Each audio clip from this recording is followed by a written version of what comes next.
Good morning, Crossway. Nice. It's nice to see people and hear people, and I know some of you are online with us, and we're grateful for that, and all kinds of things happening and going on. We've been in this series, and I was actually really excited to preach this series because I think a lot of times we don't necessarily know what we're supposed to do sometimes as Christians. And you would think you would maybe know that, but sometimes we just don't understand that. And what we've done in this series is we've unpacked these things. We've looked at your personality, like how you're wired, right? Like God has given some of us, and we're wired different ways. We took this test as a staff, and we all looked at which one of the characteristics we fall in, like whether we're a apostle, a shepherd, a pastor, a evangelist, a teacher. It was really interesting looking at all of that stuff. The next week we looked at about your work. Like God has placed each one of us, each one of you, in specific places for this specific time to be able to reach people that maybe will never walk through the doors of our church, but yet you're there to do something, to be that light, to bring Christ out in that area, whether that's on the sidelines of your kids' sports team. It could be in a life group, it could be in a cubicle, but you're there, your work, and that's how we worship. Last week, if you were with us, we talked about your passion, how you're ignited. Like God can take these passions, these things that break our hearts, these things that excite us, and use them for his purpose. So he can take our passion and give us purpose through those. Today, we're going to talk about your story, how you share. Because your story is unique to you. There's no one else that has a story just like your story. It's unique. And so God can use that story. I was thinking about this. Have you ever met that person who is the great storyteller? You know what I'm talking about? Like those people, like they start to tell a story and you're just so, I know I'm not one of those. I wish I was, and I've seen a lot of pastors that are, and like you're just captivated by their stories they're telling. You're like, you feel like you're there and you're alive and everything's going like that. You know how it is. People have this special ability to give that story, to tell that story, and these kinds of people, they do it so well.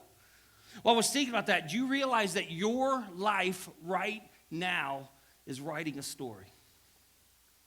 Your life is writing a story. And it could be one of addiction and chaos. It can be one of hurt and pain. It could be one of freedom that's going on. It could be one of frustration. It could be the story of all this different stuff that's happening. Every day the pen hits the paper and a new page is written. I was thinking about that. Like someday when we're a few years down the road, like will we look back at 2020 and the story that was written with all of our lives in 2020 and think, man, I don't know how we made it through, or man, this really changed this about me, or we looked at that. But it's not just words on a page. Here's the bottom line. Here's what I want you to walk away from today. Your story is your key. Your story is your key.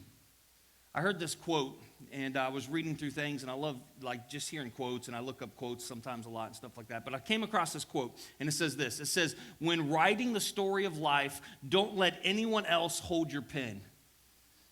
And I thought, man, I hate that quote. I don't know why I used it, but no, I know why I used it. It's this idea, like I was thinking about this, and I was like, man, I don't know if I like this quote. And let me explain why I don't think I like this quote. First of all, there's a few reasons for this. One is that I think some of us have written some really bad stuff. And our story has been ones of addiction. It's been ones of stuff like this that's crazy for us. And so as we have tried to write our own story, we have messed up big. And our story is a mess. I think for some people, their pen has been stolen from them. And there's been some kind of innocence or something that is taken that was written into their story that's really not fair for them.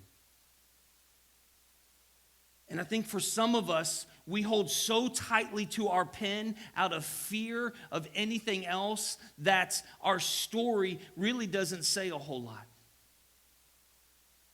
And so when we say this quote again, when writing your story of life, don't let anyone else hold your pen, I don't know if I like the quote, because I think the right person hasn't been holding the pen. And in the hands of the master, in the hands of the creator of this universe, in the hands of the best story writer of all, every one of our stories can be his story.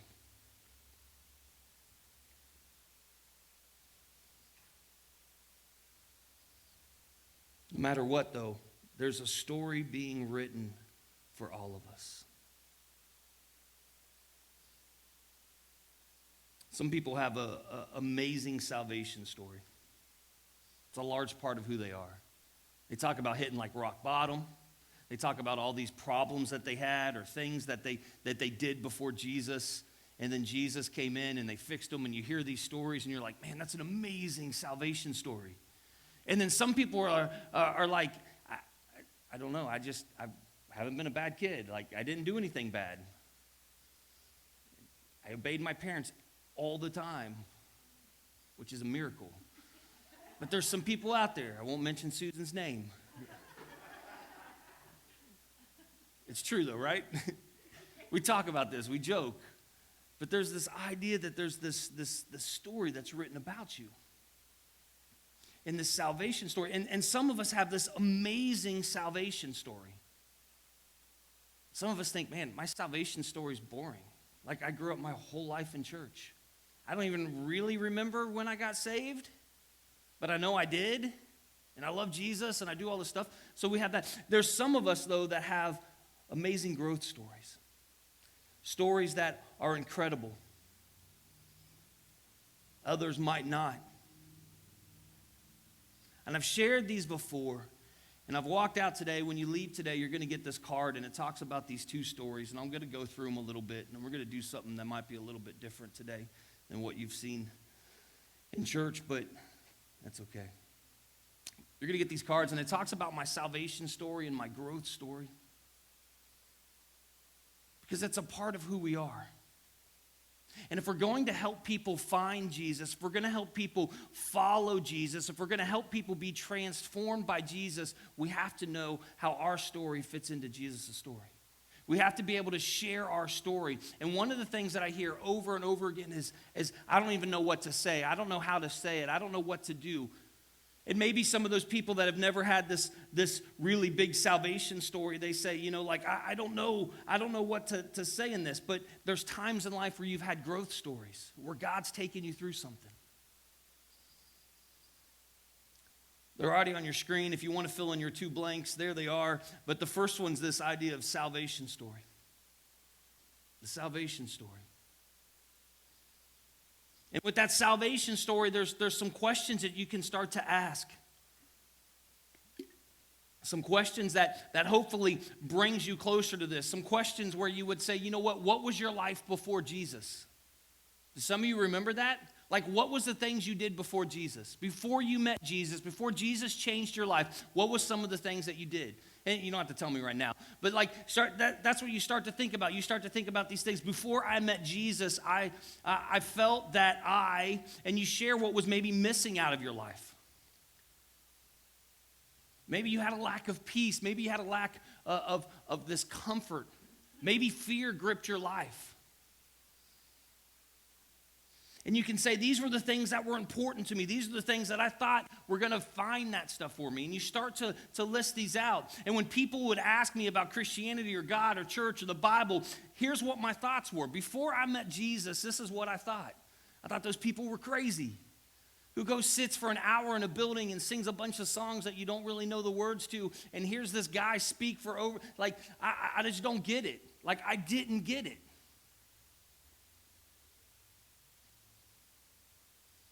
But then I heard, or then I had this encounter, or then this person shared something with me about this guy that could change my life.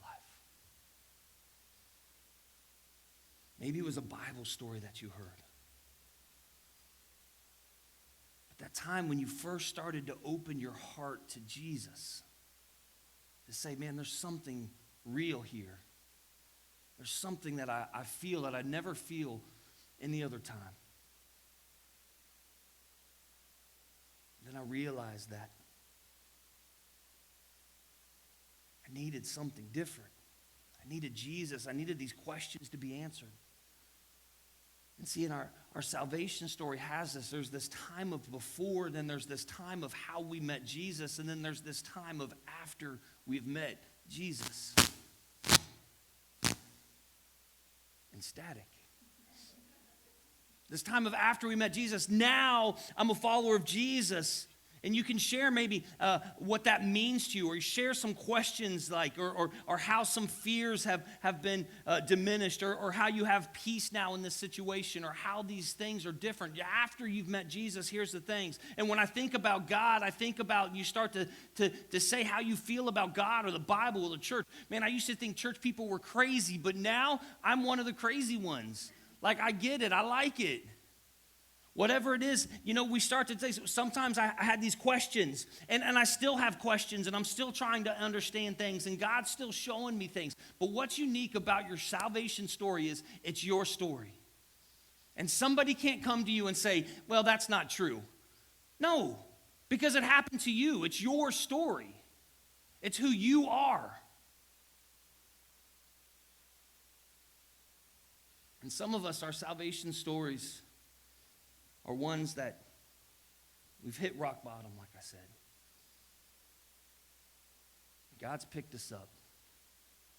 Some of us have just been searching for something our whole life. And God showed us something. Other of us have growth stories. Stories where God's done something. Those times when you have questions? Those times when we talked about seasons a while back, but those times when you're going through those dark seasons of life, when you have questions, and you're like, God, why am I doing this? God, why is this happening to me? God, why would, and we start to ask these questions. You can talk about that. You can say how these questions have affected maybe your relationship with friends or relationship with family, or maybe these questions have affected your relationship with God. Maybe you were mad at God. Maybe you didn't understand. Maybe he took someone from you that you just couldn't understand, and you're asking questions, and you have this issue, and you're dealing with it. And as a result, my time with God has been rough during this patch. But then I heard something.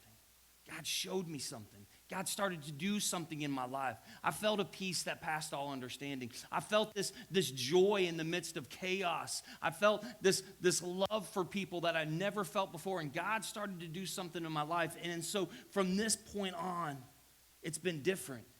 And God has showed me something. As a result, my life now is this, and I've put these things back together. And here's some of the things that I've learned. Maybe you share a strategy. Like, this is how I responded.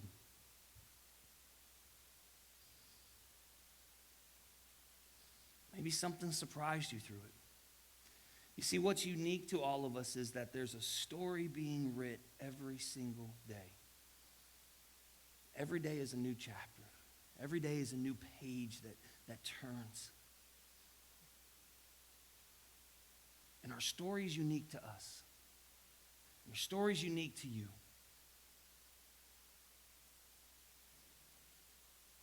Your salvation story, it's about before Jesus. It's about how you met Jesus, about how you decided to follow him. In your growth story, it's a little different. It's about, this is the issues that I had. These are the lessons that I learned, and this is how I responded. And nobody can take away how you're feeling inside. And that's what makes your story key. We're going to try to do something for a few minutes, and Susan's going to help me. And if you're online, it'll go back and forth. We'll do the best. I want to share my story with you guys. And some of you know it if you've been around a little bit. There's maybe some pieces you do know and you don't know. There's probably some pieces of the story that I know some of my kids in this room probably don't know.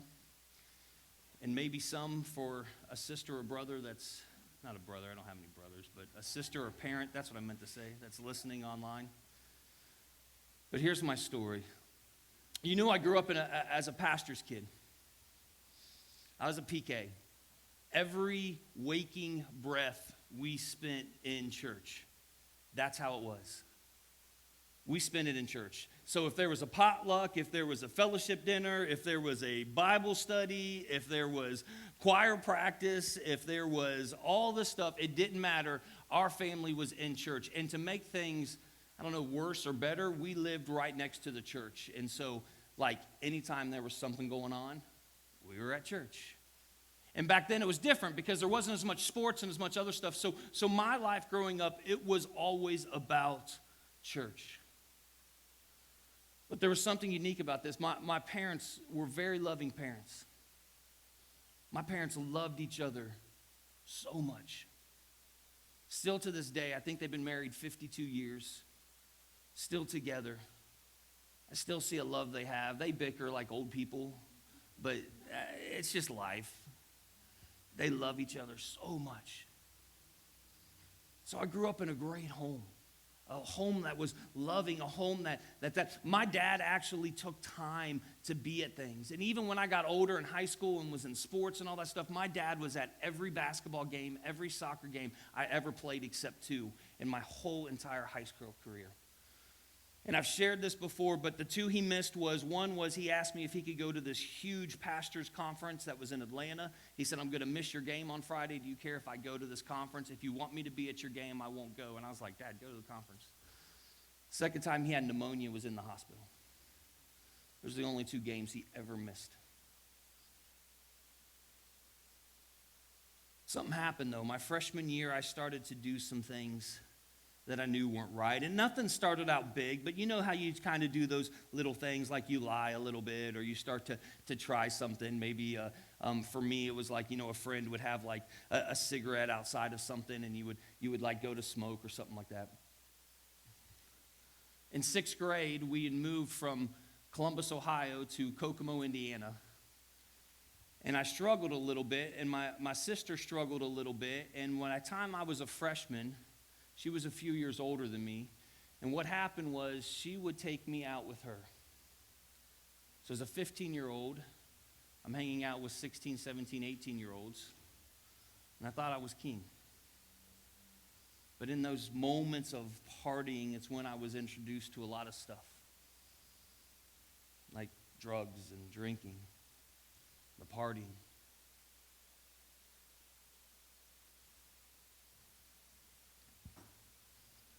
So my freshman year was interesting. And like a good church kid that was almost living two lives, I did what most church kids did at the time, and it was time for camp. And so I left and went to camp. I remember being at camp. And at camp, I had this moment where God was speaking to me. And I was like, man, things got to change. So I came home and I asked my parents. I said, hey, next year I'm going to be a sophomore. Can I go to a Christian school? Because here's what I thought. If I could just take myself out of this situation and then move into this situation, everything's going to be better. And so I did. My parents, I don't know how they afforded it because it was expensive. We didn't make a lot of money, but they moved me to this Christian school. And I love sports, and I love being an athlete. That was part of who I was. I was the stereotypical jock. I was really mean to people. If you're outside this, just cocky. But I remember starting that freshman year, I'm like, man, things are going to be different. Soccer ended. We decided that my friend Jeff was like, hey, I can get a bunch of alcohol. And so we went to this soccer party, and we all got hammered. And my friend and acquaintance at the time, Jeff, like a really, really smart sophomore does, is he left the note in his pocket that said from his girlfriend that she was going to get the alcohol that his mom found when they were doing laundry. And it all started to crumble. I've been to a new school, but nothing had really changed in my life. It was still the drinking and the partying. As I got older into the upper years, sports helped keep me grounded a little bit, but it was do sports and then party. By the time I was a junior and senior, we smoked so much weed. That's all we did. Every day we were stoned coming into school. Christian school. Private Christian school. Every day me and one of my best friends would show up. The only thing that kept me from getting expelled at the school was I was their star basketball player. I averaged like 25 points a game, and we were really good in state. And in Indiana, basketball is almost, if not in some places, equivalent to God.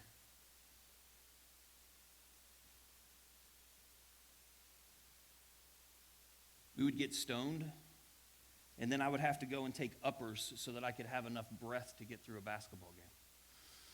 That was my life.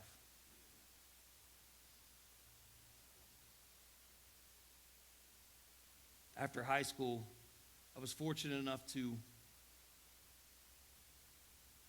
get some scholarship offers. I graduated, had some offers to go play basketball. There were some different schools to go play basketball at, and I was thinking about it, and one of them was Indiana Wesleyan, which was like 30 minutes away, and I was like, nah, I don't want to go there because I don't know why.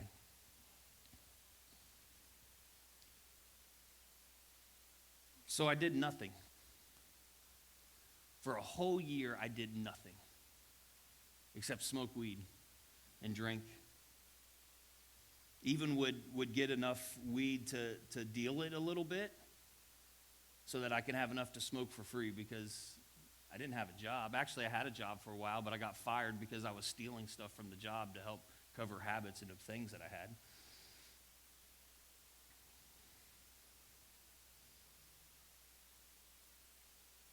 It was partying, it was drinking, it was the drugs, it was girls. That was my life. Actually came to a point when I still remember we sat in the living room of my house, the one room, and they used to have these in houses that you weren't allowed to go into. Like, you know, the one room like your parents had that like it was off limits. It had all the nice little tchotchkes and whatever else that's in there. And I remember my dad and I sitting in there with my mom, and she's crying, and he was like, nope, this is going to stop. And I was like, I can do it better. I was like, I'm out. And I left. Packed a bag and left. And for a week had no contact with them. And was like, this is miserable.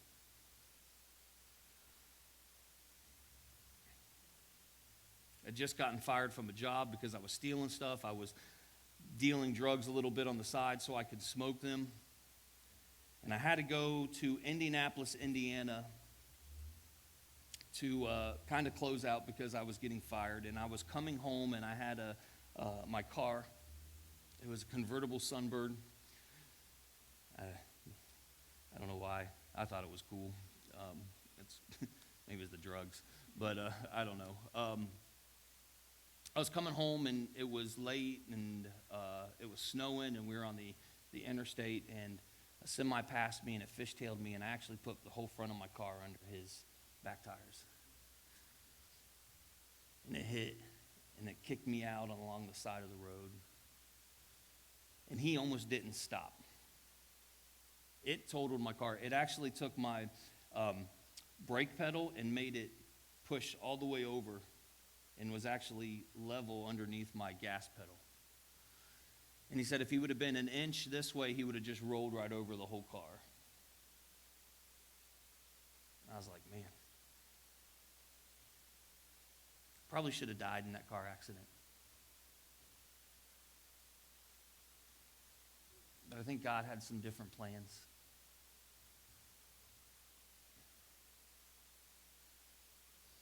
I went to school still to my dad met somebody, and I ended up going to school in Oklahoma, one of our Wesleyan schools down there. It was still the same thing my freshman year. I would still party and drink. I actually got kicked out my freshman year. I was studying to be a pastor and yet still partying on the weekends.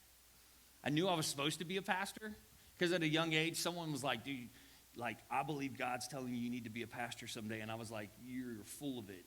There ain't no way. I want nothing to do with that. And so I knew after the wreck, like, I got to do this. But I couldn't change some things in my life because what was happening was, like, I knew God had to write some new stuff in my story. But I wasn't willing to give him the pen.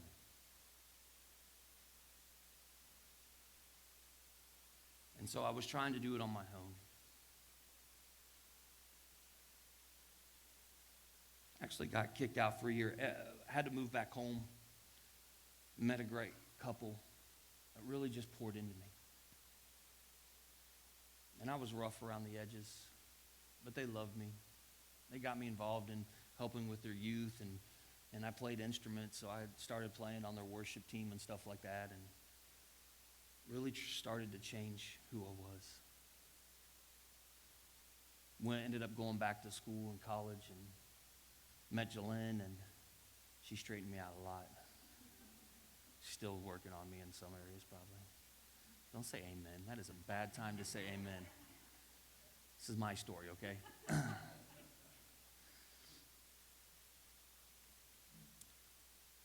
I tell you all of this because all of us have a story of something. And God's writing us a story.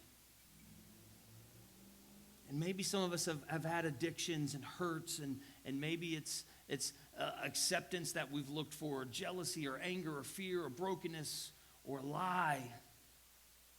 Maybe some people have stolen that pen and written some things in our story that we wish we could get out.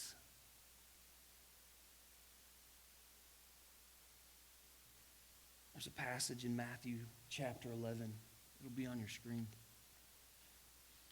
It says, "Come to me, all of you who are weary and burdened, and I will give you rest. Take my yoke and learn from me, because I, lowly and humble in heart, you will find rest for your soul.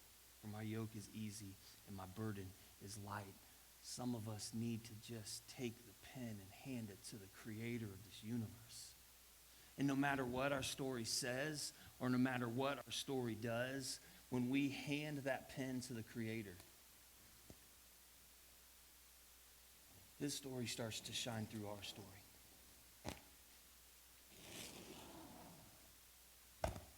And God starts to do something amazing. And what is all of the stuff in our past and all of the stuff that we were and all of the stuff that we tried to write into our story to fulfill something, to make something new, actually starts to fade in the presence of the cross.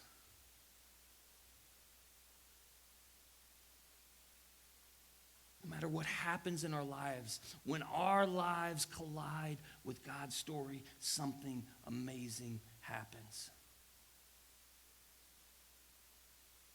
And it starts with us handing over the pen,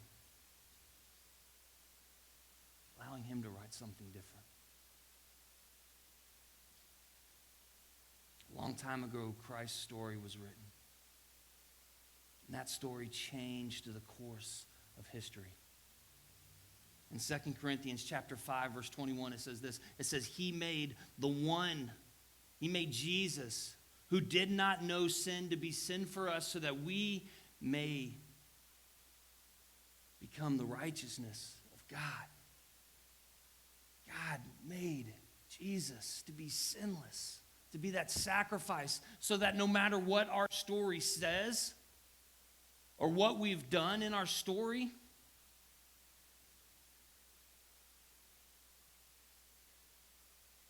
God's story shines through brighter. The cross changes everything for us. I was thinking about how to close, and Heather's going to actually come. And I don't know where you are, and if you're online with us today, please, we have people hosting that are here to talk to you. If you need to make a decision, text them or type something in the comments and they'll get back to you. Heather's going to play and sing, and we're just going to take a moment. Maybe you've never given that pen over to God, and today is the day to lay it down and say, God, I need you to help. God, I want your story to shine through mine.